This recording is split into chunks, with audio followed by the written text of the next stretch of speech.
5, 4, 3, 2, 1, 0.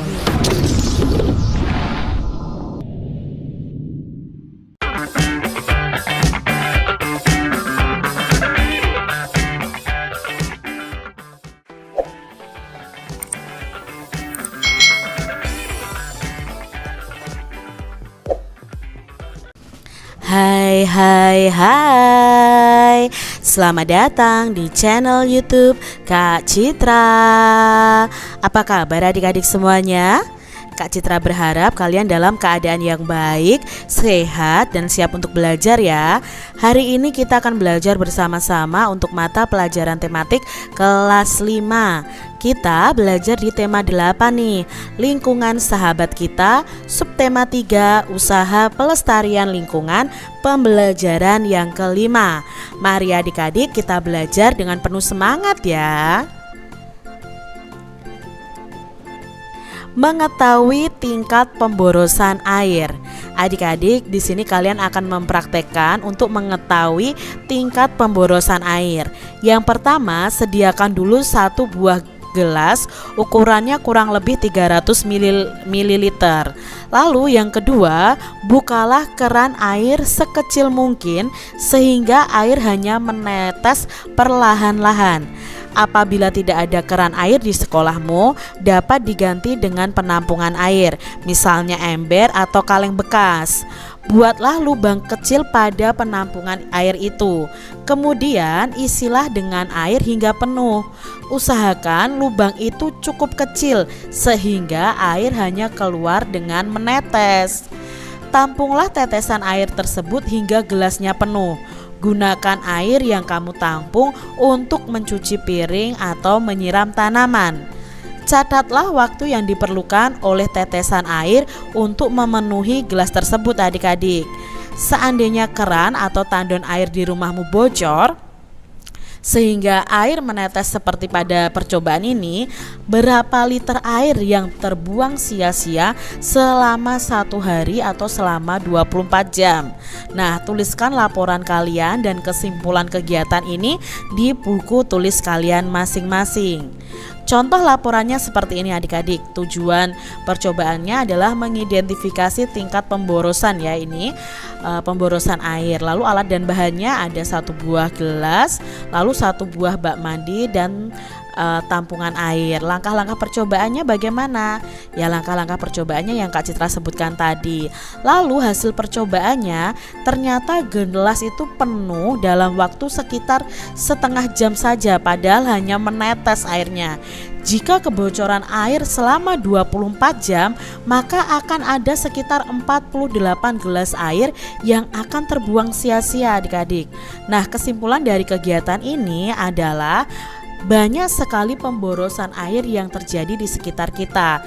Dari jumlah air yang terbuang dapat kita ketahui tingkat pemborosan airnya. Coba ya adik-adik ya, kalian praktekkan supaya kalian tahu bahwa kalau kita itu membuang air secara sia-sia itu berarti kan kita boros air, dan itu sangat merugikan loh adik-adik untuk kita semua. Nah, percobaan di atas telah menunjukkan pemborosan air yang sering terjadi di lingkungan rumah tangga. Dari jumlah air yang terbuang, kamu dapat memperkirakan pemborosan yang terjadi, bukan? Nah, sekarang apa tindakanmu untuk menghemat pemakaian air? Mengetahui tingkat pemborosan air tadi. Nah, sekarang kita akan mengetahui nih, amatilah penggunaan air di rumahmu. Air digunakan untuk mandi, mencuci pakaian, memasak, dan mencuci piring. Berapa banyak air yang digunakan di rumahmu setiap hari?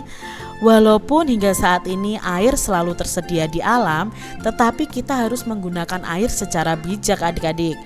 Menghemat penggunaan air sangat bermanfaat, terutama jika air diperoleh melalui pompa air listrik atau dari PDAM. Semakin sering kita menghidupkan pompa tersebut, maka akan semakin besar juga tagihan listrik yang harus kita bayar. Demikian juga jika kita menggunakan air dari PDAM. Semakin banyak air yang kita pakai, tagihan air per bulannya juga semakin besar. Mungkin kamu belum dapat membayangkan tentang pemborosan penggunaan air.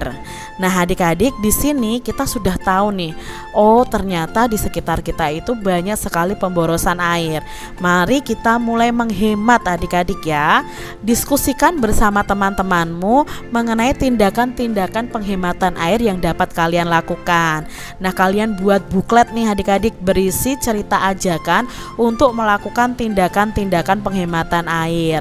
Lengkapi cerita itu dengan gambar yang mendukung ya. Perhatikan langkah-langkah membuat gambarnya. Nah, adik-adik, tindakan yang dilakukan untuk menghemat pemakaian air antara lain: 1. Bisa memeriksa tagihan rekening untuk mengetahui ada kenaikan atau tidak. 2. Tidak perlu mandi terlalu lama. 3. Mematikan keran saat bersabun dan saat sikat gigi. 4. Mencuci baju saat mesin cucinya sudah penuh dengan cucian, tidak hanya 1-2 baju lalu mencucinya pakai mesin cuci adik-adik, itu boros listrik juga boros air adik-adik. Menutup keran dengan sempurna sehingga tidak ada air yang menetes. Menggunakan kembali air bekas cucian. Menggunakan tombol setengah siram pada kloset. Ini untuk kloset duduk ya adik-adik ya. Nah, kalian bisa membuat buklet ya. Buklet itu kan buku kecil ya, istilahnya seperti itu, dengan gambar-gambar seperti ini adik-adik. Mulailah menghemat air dengan cara yang mudah. Nah, nanti halaman pertama kalian buat gambarnya, ditempel, lalu diberi tulisan, oh untuk menghemat air periksa tagihan air ya. Kalian bisa buat buklet dan gambarnya kalian variasi sendiri. Langkah-langkah membuat gambar cerita nih adik-adik. Yang pertama, persiapan bahan dan alatnya. Jadi sebelum menyiapkan bahan dan alatnya, sebaiknya kamu tentukan dulu jenis teknik yang akan kamu gunakan. Apakah teknik basah atau teknik kering.